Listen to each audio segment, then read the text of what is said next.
자, 주일학교 성경 봉독하겠습니다. 고린도전서 15장 12절에서 20절 말씀입니다.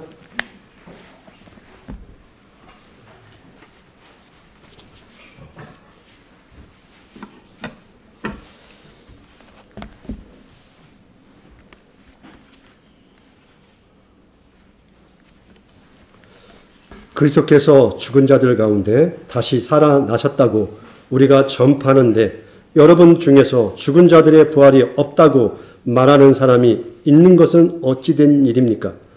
죽은 자들의 부활이 없다면 그리스도께서도 다시 살아나지 못하실 것입니다.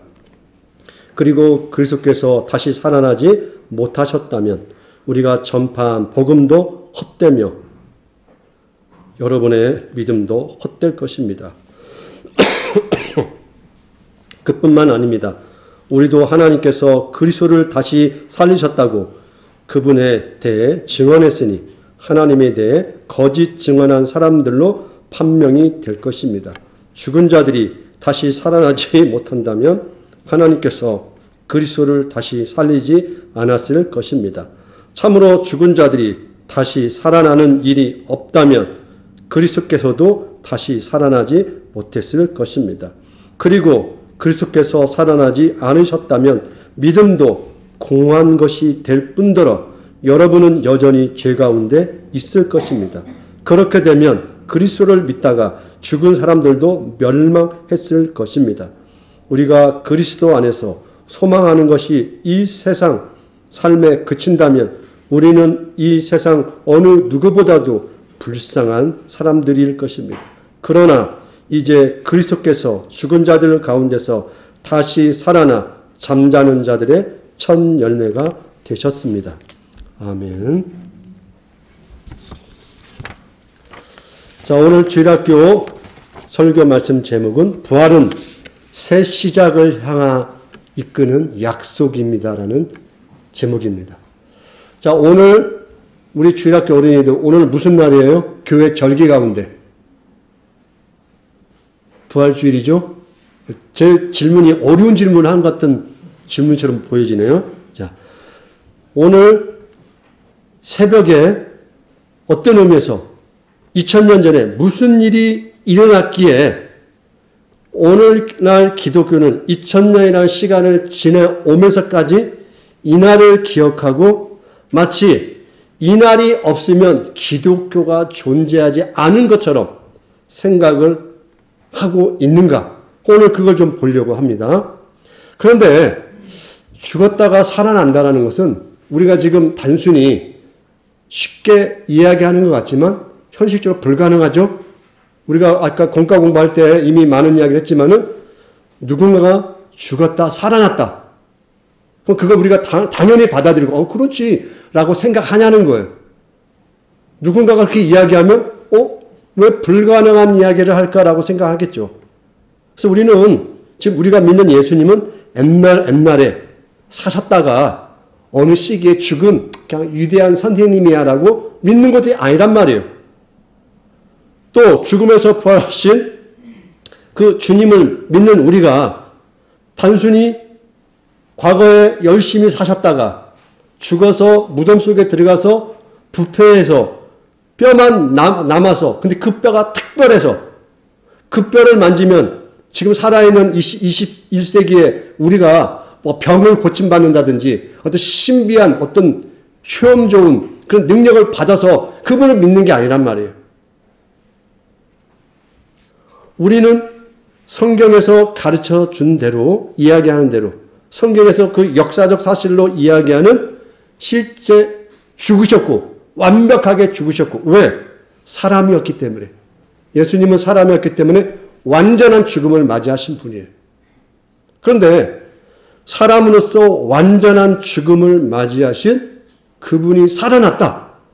그러면 비정상적인 일이 발생한 거잖아요. 왜 일이 발생했는가를 오늘 이야기를 해보려고 해요.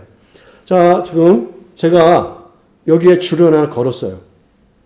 자, 이 줄을 우리 인간의 역사라고 한번 생각을 했으면 좋겠어요. 우리가 사는 어느 역사가 시작했겠죠? 자, 성경에 보니까 창세기가 있어요. 어느 시점에 알 수는 없어요. 어느 시점인지. 그러나 인간이 살아온 역사의 어느 커다란 시간 속에서 하나님이 어느 시점에 창조라는 시간에 출발을 시켰어요. 이 시간마저도 창조된 거예요. 시간. 그러니까 우리가 사는 이 공간도 창조된 거예요. 사는 모든 만물이 다 창조가 되었다라는 것입니다. 성경을 하나하나 좀 짚고 넘어가겠어요. 그러면 하나님이 세상을 창조하실 때 목적이 있을까요? 이유. 창조하신 이유, 목적이 있었을까요? 그냥 뭐 천사들하고 놀기가 너무 지루해서 이제 놀이의 대상을 바꾸고 싶어서 세상을 창조했을까요? 아니죠. 근데 그 창조의 정점에 누구를 만들었을까요? 사람을 만들었단 말이에요. 사람을. 근데 그 사람이 하나님의 목적과 뜻에 합당하게 살았을까요? 하나님의 목적과 뜻이 있었단 말이에요. 그 뜻을 사람에게 두었는데 사람이 어땠을까요? 어느 시점에 알 수는 없지만은 그 하나님의 목적과 뜻과 방향에 정반대되는 삶의 선택을 한 거죠. 그게 우리 성경에서 말하는 죄라고 이야기하는 거예요. 그 인간의 역사가 계속 흘러오는 거예요. 이 죄라는 이 속성을 가지고 쭉 계속 인간의 이 시간과 공간을 지배하고 살아오는 거예요. 지금 우리는 이 시간 속에 있었던 것이죠. 근데 성경을 오늘 보니까 이 시간 속에 다른 일이 벌어진 사건이 등장하죠.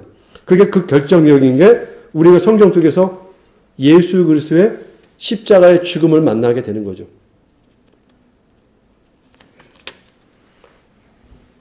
죄, 인류의 죄의 문제, 인간의 죄로 말미암아 저 창조의 목적과 방향이 흐트러졌단 말이에요. 훼손됐단 말이에요. 그 훼손됨에 대해서 예수께서 어떤 일을 하세요? 바로 죽음을 통하여 이 앞에 옛시대, 옛사람의 모습, 옛것의 시간들, 옛것의 창조물들을 이 십자가의 죽음을 통하여 다 묻어버리는 거예요. 죽음으로 묻어버리는 거예요. 말 그대로. 자기의 죽음을 통하여 자기의 완전한 100% 사람됨을 통하여 인간의 과거의 모든 죄성을 다 죽이는 거예요. 그런 의미에서. 그래서 예수님의 죽음이라는 건 간단하지가 않는 거예요. 그냥 한 사람의 생명이 끝나는 문제가 아니었던 거죠. 지구의 문제고 온 우주의 문제가 이 안에 담겨 있는 거죠. 그럼 예수님이 좋아요. 뭐 어떤 좋은 마음으로 죽으신 것도 고맙죠. 죽음은 뭐예요? 죽으면 아무 의미가 없는 거잖아요. 죽는다는 건 썩어지는 거고 부패하는 거고 없어지는 거잖아요. 과거의 이야기가 되는 거죠. 우리 입장에서 보면 이것마저도 과거의 이야기가 되는 거예요. 이것도. 우리에게 무슨 의미가 있냐는 거죠. 그럼 오늘 우리에게 바로 이 죽음이 죽음으로 끝나지 않는다는 중요한 이유가 있는데 이 인류의 시간의 공간의 역사로서 죽음은 다시 살 수 있어요? 불가능한 거죠. 부활이라는 게 우리에게 주어진 거죠. 예수님은 옛시대의 모든 것의 확증을 자기가 죽음에서 살아나심으로 말미암아 새로운 시대를 열었다는 걸 보여주시는 거죠. 그래서 기독교는 십자가만 있어도 기독교가 될 수 없고 우리 신앙이 설 수가 없고 또 부활만 혼자 있을 수도 없어요. 왜? 하나의 밀이 땅에 떨어져 죽지 아니하면 많은 열매, 그 씨가 열매를 맺을 수 없는 것처럼 죽음이라는 이 십자가를 통하여 인간의 이 우주의 문제를 그가 죽이신 거거든요. 그렇게 끝나면 안 되는데 부활하신 거죠. 그래서 우리는 이 부활을 통하여 새로운 세상을 보는 은혜를 드디어 잊게 된 거죠. 옛거에 묶이지 아니하고 인간이 죄라는 이 사슬에 무거운 짐에 묶여있지 않고 죄인의 삶이 아닌 새로운 사람의 삶을 살게 되는 거죠. 그래서 예수를 믿으면 무엇이 되냐? 비록 우리의 모습은 그대로나 사람이 되는 거예요. 하나님이 목적하신 아담과 하에게 원래 목적하신 비로소 사람이 되는 거예요. 2025년도를 살아가는 여러분이 예수를 믿는다는 것은 그의 십자가와 부활을 믿음으로 말미암아 새로운 사람이 되는 거예요. 곧 새로운 아담과 하와의 역할을 하는 거죠. 그 창조의 본 목적, 하나님의 영광을 드러내고 온 우주가 하나님의 뜻에 합당하게 그 모습의 일을 하도록 우리가 부활을 통하여 살아났으니까 삶을 살 수 있도록 하나님께서 열어주신 거예요. 그래서 우리 인간은 예수를 통하여 부활함으로 이 삶을 살아가는 거예요. 어느 때까지 알 수 없지만 저 이 시간이라는 저 끝, 뭘까요? 우리가 말하는 종말. 종말이라면 어렵던데 끝이라고 할게요. 끝. 근데 우리는 종말이라고 생각하면 어떻게 생각해요? 아, 다 부서지고 다 깨지고 뭐 세상이 다 그냥 뭐라고 할까요? 비극의 파멸을 생각하잖아요. 근데 성경은 사실 긍정적이에요.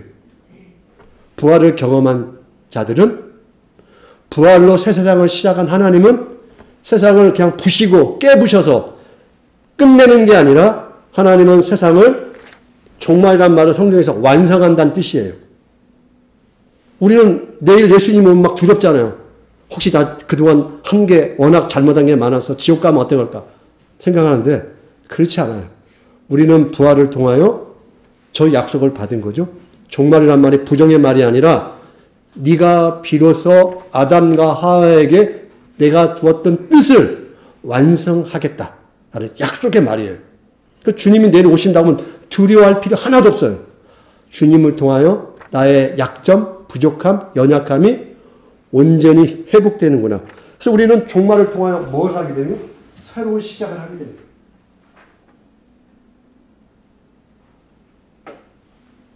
이 새로운 시작을 부활을 통하여 영원히 하는 약속을 받게 되는 거예요.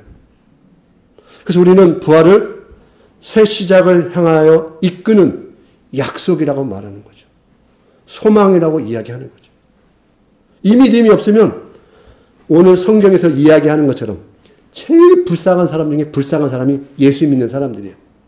아니, 결국 죽을 건데 뭘 그렇게 기를 쓰고 지금 이 시간과 또 어른들은 돈을 낭비하면서 내 인생의 어떤 한 중심을 낭비하면서 살 이유가 없는 거거든요.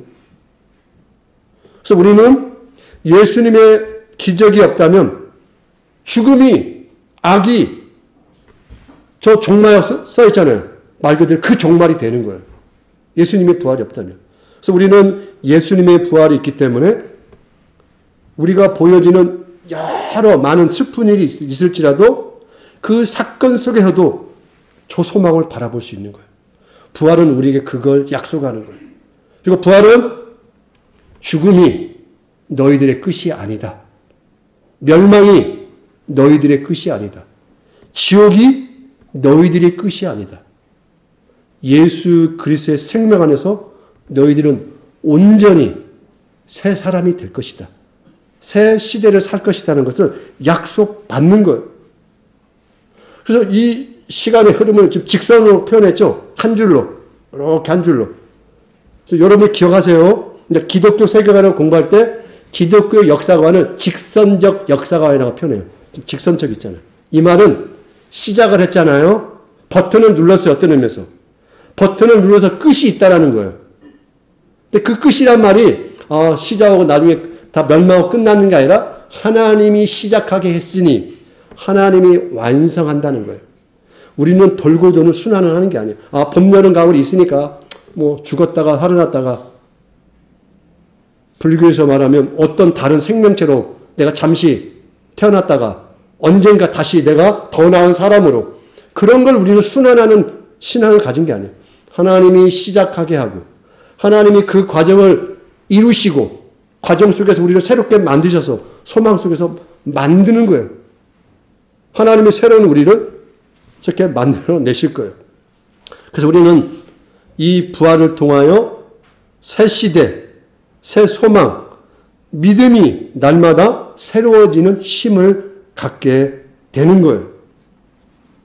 마지막 날에 완전히 새롭게 되어서 우리가 새로운 형상을 갖게 되는 거예요.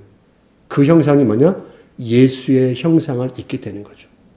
예수님이 부활하신 그 그 온전한 몸을 우리가 비로소 갖게 되는 거죠. 그래서 여러분은 지금의 몸을 새로움으로 받을 거예요. 영혼만 어느 저 하늘에 떠 있는 천국에서 사는 게 아니에요.